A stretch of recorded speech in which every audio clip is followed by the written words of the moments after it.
Değerli arkadaşlar, söz hakkı almak isteyen varsa hayırlı olacaksa Rabbim onu nasip etsin. Burada benim akrabamdır, sıkıntı yok, baş tacımdır. Hayırlı uğurlu olsun.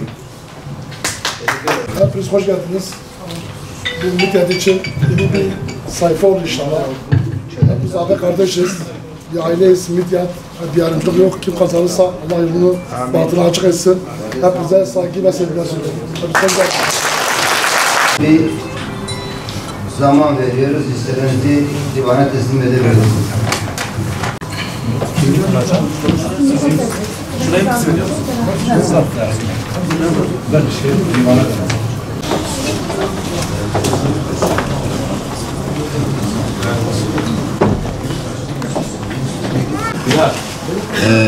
Mehmet Said Ağırman listesi yeşil olarak gelmiştir.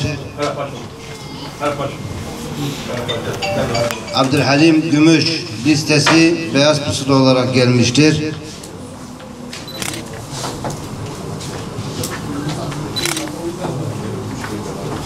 Başka liste yok galiba, sürecimiz de doldu. İki listeye de başarılar diliyorum.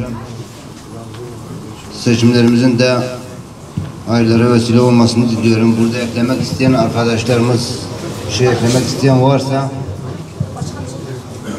5'e kadar, 17'ye kadar devam edecek. Kazanan listede bulunan arkadaşlarımız ayrılmasın, çünkü onlar tekrardan oy kullanacak. 5'e kadar oy kullanmayan meclis seçimlerinin oy kullanma süresi 5'e kadar devam edecek. Kazanan listede 21 kişilik liste kiminse o 21 kişide tekrardan bir oy kullanımı olacak. Yani saat 5'e kadar devam ediyor. Tekrardan seçimin hayırlara vesile olmasını diliyorum. Sonucunda bir yarıştır. Kardeşlik duyguları içerisinde bir seçim havası olmasını temenni ediyorum hepinizden. Allah hayırlara vesile etsin. Seçimlere geçebilirsiniz. Bana verecektir.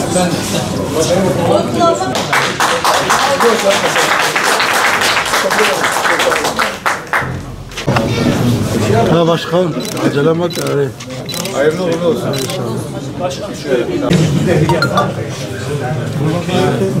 Arkadaşlar son bir delegemiz kalmış. Onu usulen anons ettireceğim. Alameti Küçük Arslan. Eğer buradaysa gelsin kullansın. Eğer yoksa ben sandığı açıyorum şu anda. Alameti Küçük Arslan. Açabilirsiniz.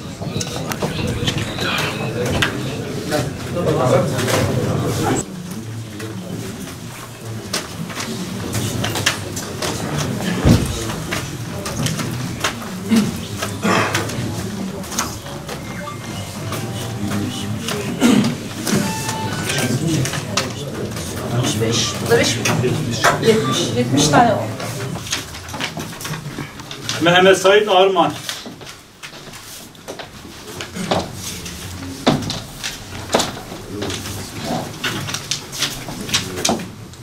Abdülhalim Gümüş.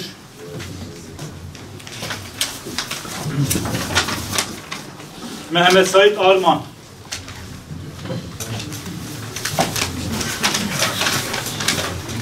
Mehmet Said Arman. Mehmet Said Arman.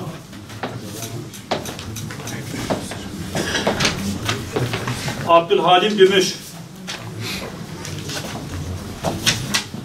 Mehmet Said Arman.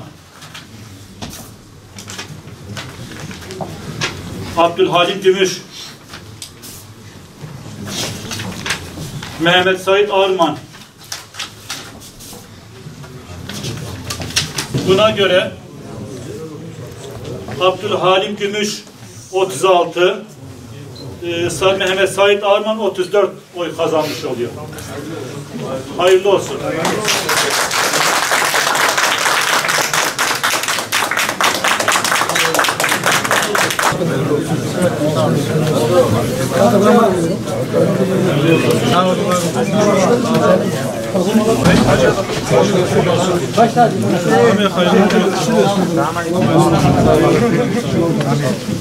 Çok teşekkür ederim. Bu medeni bir yarıştı. Yarışanın bir kazanı, bir kaybedeni olur. Kazanan biz taraf olduk. İnşallah memleketimiz için daha güzel şeyler yapmak için gayret edeceğiz. Yaptığımız projelerde kaldığımız eksikleri tamamlamaya çalışacağız. Umuyorum daha güzel, daha ileri, daha hoş odamızı daha güzel yere getirmeyi düşünüyoruz. Vallahi araç ekipman projemiz vardı. Onu tamamlamak için uğraşacağız. Yani bizim pekmez turşu fabrikamız vardı. Onu daha çok bir kurmuştuk, bitirdik, faaliyete geçireceğiz. Ve bunun gibi fidan üretimi zaten yapıyoruz. Keza bu şekilde de yapacağız. Bazı kuruluşlarla bir şeyimiz oldu, anlaşmalarımız oldu. Fidan bağışında bulunan arkadaşlarımızın fidanlarını Midyat'ta herkese dağıtmaya çalışacağız. Midyat için elimizden gelen her şeyi yapmak için gayret edeceğiz. Bunu ben değil biz yapacağız. Çok teşekkür ediyorum size. Siz de yoruldunuz. Çok çok sağ olun, var olun. Seçimlere geçelim.